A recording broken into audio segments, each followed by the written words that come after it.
Welcome back to Inside Lansing. Our guest today is no stranger to the show.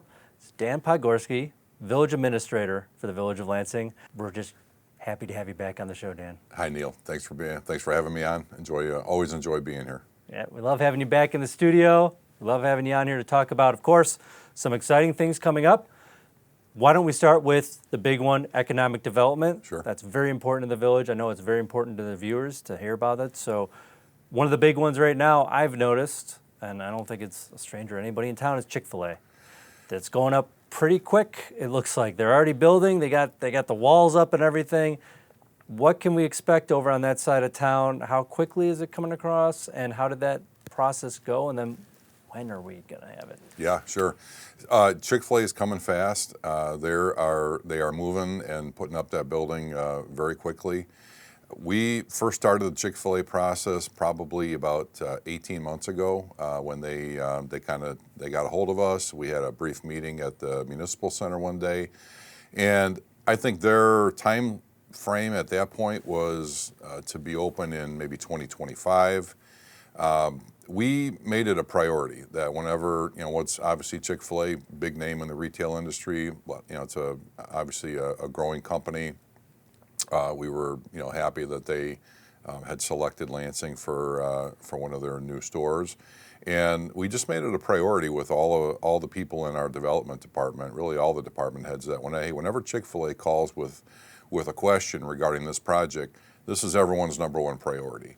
And I think we helped streamline the process for them. I think they were able to get a shovel in the ground a lot quicker than they expected. And they are now really flying along with construction. We expect them to be open later this year. We're doing this taping in June. I'm sure that we're going to see ChickfilA open sometime by the fall. And it wouldn't surprise me if they are even open by the end of summer, the way it's going up.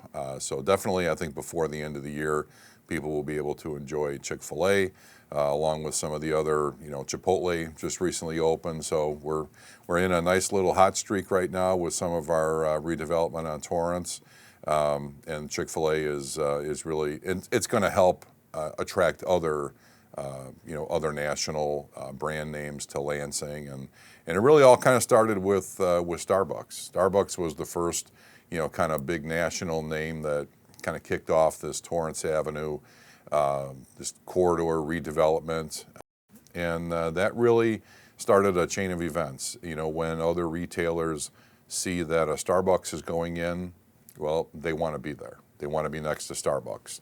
And it's just kind of a domino effect. You got Starbucks, and then Taco Bell came, and by the time that was happening, Chipotle was already lining up to go across the street on the northwest corner of Torrance and Thornton Lansing, and I think all of that helped catch the attention of ChickfilA.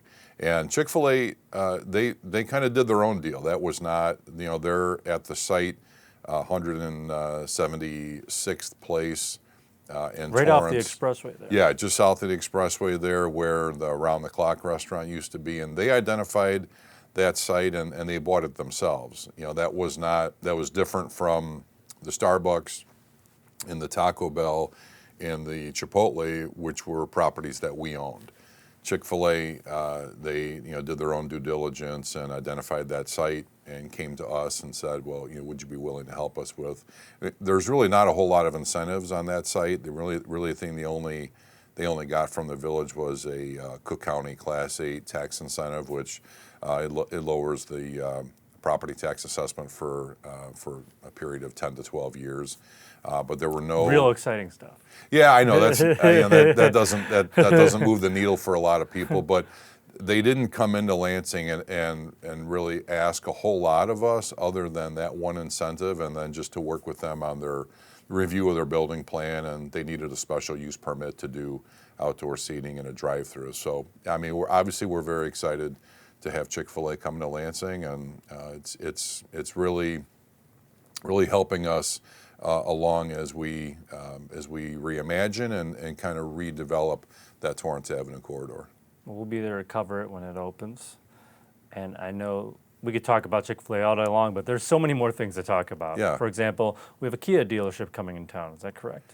Yeah, we're real close to having Napleton. Napleton has a couple car dealerships here already. Of course, they have their Honda dealership. Now we're talking about the north side of Torrance, the Torrance corridor north of I-80.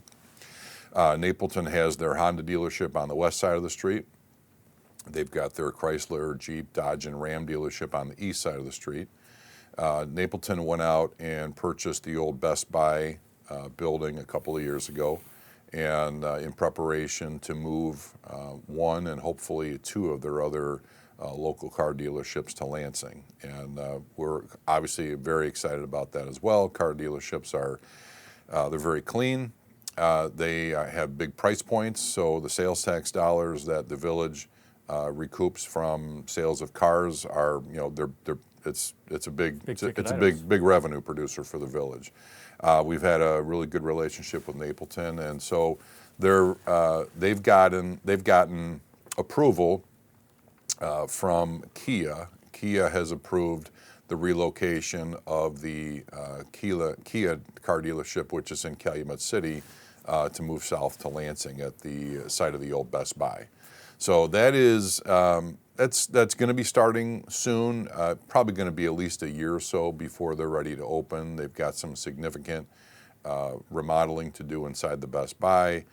Napleton previously purchased the old Unitech building, which is in a pretty bad state of disrepair right now. That building will come down, so we're looking to improve the sight lines on Torrance Avenue, back through that ComEd right-of-way and into what will be the parking lot for a new Kia dealership. The Torrance corridor, that's what people first see when they come to Lansing. Yes. People from out of town that live in Northwest Indiana, a lot of them exit Torrance Avenue to get to their homes in Northwest Indiana. So it's important that the Torrance corridor looks good, presents well, offers a lot of shopping opportunities, and so that's really where our focus has been, in addition to the downtown, is on that Torrance corridor, and just happy to report good positive developments on really both sides of 80.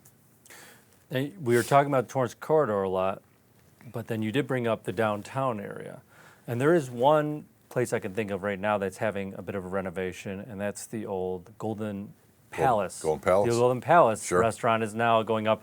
What is going to be in that area there? Yeah, it's 3307 Ridge Road, and you're right, it's the old Golden Palace, kind of right there, the first building on the south side of Ridge, just east of Roy Street. And so we have a Lansing resident, her name is Crystal Goins, and she's going to open up a ramen-style restaurant called ChickfilA Bar and Grill. And she's just a single operator. She's not a big corporate entity like Chick-fil-A or Chipotle. She doesn't have a franchise agreement with anybody. It's just her. So the rehabilitation it's taken a little bit of time because she's stringing her construction budget together with her own money and some loans. The village is participating as well. That's still a village-owned building. So, we have a redevelopment agreement with her to help restore that building and make it whole again. It sat vacant for a lot of time. The water lines needed to be replaced, and really, a lot of the system work in that building was pretty bad. But that is, the downtown area is part of the Ridge Road Tax Increment Finance District. Those are special tax districts designated specifically for that purpose of redeveloping and encouraging development in the area. So older buildings, older vacant buildings, like the old Golden Palace, are perfect. They're prime examples of what tax increment financing is used for. And so we're partnering with Crystal, and I'd love to give you a date on when she'll be open. I'd like to say sometime this summer. I think her last big project was to replace the water lines that were coming in from the main on Ridge Road, and we were able to get that project done before before Ridge Road was resurfaced. The Ridge Road Right. resurfacing is just kind of starting now here in the middle of June. Yes. People are starting to be inconvenienced a little bit, and it's going to be a summer of construction, but we were able to get those new water lines put in place. So I think that's about the last big project she has. So I think sometime this summer you'll see Firefly Bar and Grill open up, and she'll be serving a ramen-based menu, and I'm sure she'll have some other nice items as well. Excited, yeah. I'm excited to try that out myself. I'm not a chef. I know she's a cordon bleu trained chef, and a Lansing resident. And to me, the Chick-fil-A's, the Chipotle's, the Starbucks, always great projects and a lot of pride when you land a national. But for me, as the administrator, when you can bring a project that is from a Lansing resident who wants to open up their own business in Lansing, to me, those are some of the greatest success stories, because you know how invested those people are going to be in that location. It's their business. It's also their hometown. And it also works very well, I think, with the downtown area. You're having a very distinct business. You have Gaiety's over there. You have so many great businesses down our corridor, and they just bring in more that are distinct to Lansing.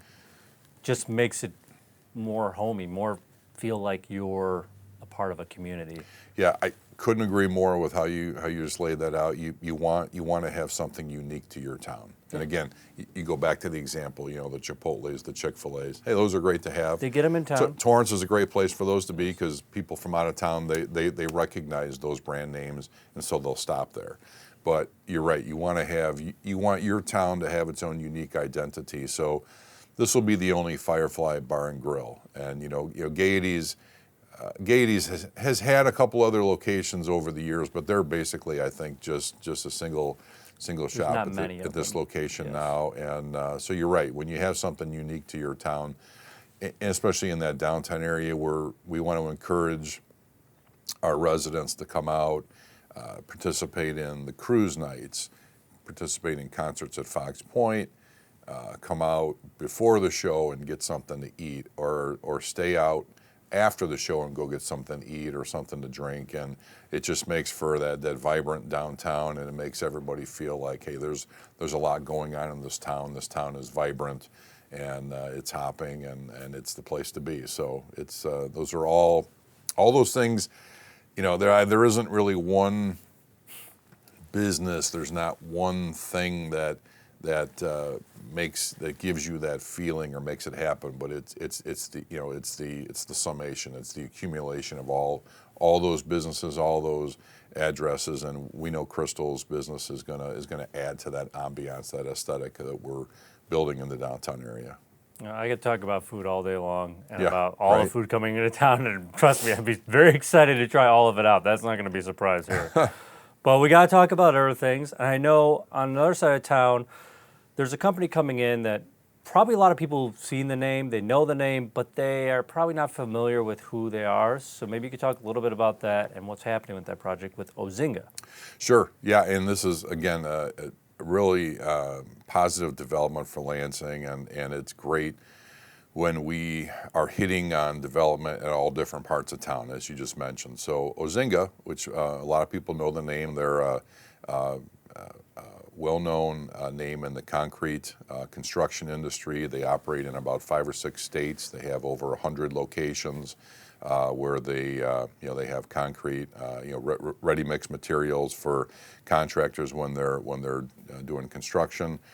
Ozinga has for years, so they're a fourth generation owned company, and the first or second generation of the company, I think the second generation was, they had a lot of pilots, and the company actually shut down, I believe, during the Second World War because their owners went into the military and they were pilots. They came back and reopened the company after the end of the war, and now, fast forward to 2024, there's fourth generation Ozinga's running the company, and so they've had aviation in their bloodlines for a long time, and so the company has purchased an airplane, and they are intent on, again, growing the business. So they're looking for a place to park that airplane and to be able to fly clients in and out of the Chicago area. So they were looking at different smaller airports. We met with them maybe February or March for the first time. We gave them a tour of Lansing Municipal Airport, and they really settled on not only that they wanted to house their plane at the airport, but they want an office space. They want to move here permanently. So they saw the airport's administrative offices, which are at, I think, 3250 Bob Malkus Drive. It's the old Pyramid Alarm Building. And they've asked us if they could move their business to that building. So we are working on a concessionaire agreement. By the time this show is aired, we're liable to have voted on it and approved it. They're going to move about a dozen of their employees permanently to Lansing Municipal Airport. Their Piper Mirage airplane is already being stored in that hangar at the airport's administrative office building. We're going to have a 6-month window where we're actually going to share the building, and our employees will continue to work there while we, as the village, work to relocate our airport administrative staff across the airfield to the old administrative building underneath the airport bar and grill called Linny Q's. Yep. That's where the airport staff used to be. We're going to remodel those offices, put our staff back in there. We actually prefer that that's where they're going to be. They're going to be closer to where all the action is. Yes. Yeah, prior airport staff, prior airport manager decided to move the staff out to that old Pyramid Alarm Building. It's a beautiful office. It's got a great conference room, beautiful sight lines, and I'm sure there were good reasons to move it out there at the time. We'd like to see our staff come back closer to where the action is and be able to serve airport clients and passersby a little bit better. So to add the Ozinga name, and Ozinga is going to pay a market rate a market rate concession fee for the use of that building. So we're adding a big brand name in Ozinga to the airport. We'll be increasing the revenues that the airport collects, and we'll be moving our staff back to a place that is, I think, of a better service. So really excited to add Ozinga to the airport and just to add them to Lansing in general. I'm glad when you mentioned Ozinga, you mentioned concrete and construction. Yeah. Because the next thing I want to talk about is concrete and construction. Good segue. Yeah. So in town, probably the big thing people have noticed, and you talked about it earlier, is our Ridge Road corridor is being redone this summer, but we also have a lot of others going on. Could you talk a bit about what people can expect on the construction side this summer? And it's always on everybody's mind. I always say there's 2 seasons in here. It's winter and construction. And construction season. So yeah. What's happening Yeah. with construction season? Yeah, we're busy. We're going to be busy with construction. It's going to be a little tough to get around town this summer. I look at it as a good thing. Yes. I mean, that means that you're getting new roads. You're getting roads resurfaced, and it means that, again, more investment in your town. A lot of big roads this year, it seems Yeah. like. Yeah, so we have Ridge Road and Bernice Road being resurfaced at the same time, unfortunately. We didn't plan it that way, but these are grants that we're receiving through South Suburban Mayors and Managers Association, which is the council of government to which Lansing belongs. And they are the council of government by which federal surface transportation funds are routed. So Lansing has been in the hopper in the application process for federal surface transportation dollars for Ridge Road and for Bernice Road for quite some time. Those are both federal aid urban routes, and they qualify for federal funds. So we're going to get 80% of the resurfacing paid for by federal surface transportation dollars. The village picks up 20%. That's amazing. Yeah, those are big dollars. Both projects well over $1 million. So it's going to save us significant sums of money, and it'll be these will be a mill and an overlay. So they'll mill down about 4 inches, and then they'll do They'll do a surface binder and then a final binder on top of it. So we'll get a new road and new stripings. On Ridge Road, it's from Torrance all the way east to State Line, and Bernice Road, it's from Oak Avenue to Wentworth. So significant, Yes, very construction. significant. Again, it's going to be inconvenient. There's going to be some, traffic will be open in both directions every day, but there will be lanes will be narrowed Tightened and moved. Yeah, you'll have to navigate around some cones, and there'll be some construction workers out there telling you to stop and slow down occasionally. I think by the end of July or August, I think both projects will be wrapped up. It's caused a little bit of a delay. It's caused a little bit of disruption for LACE, which is Lansing Association for Community Events. Right. They have the summertime cruise nights. I know they had to cancel their June cruise because they just felt there was going to be too much construction on Ridge Road. But I know they are planning their July and August cruises, and in the hopes that the construction will be, for the most part, wrapped up on Ridge Road by then, or at least manageable enough that they can still have the cruise. Well, again, we could go on for a long time, and maybe we'll do two Inside Lansing with you this year. Maybe we'll have to have you back in the fall just to kind of get a look at some other things. But we really appreciate you sitting down today with us to discuss these wonderful things on economic development, construction, and so much more about Lansing. Thank you again, Dan, for being on the show. Always happy to be here. Thanks. And thanks for watching. We'll see you next time on Inside Lansing.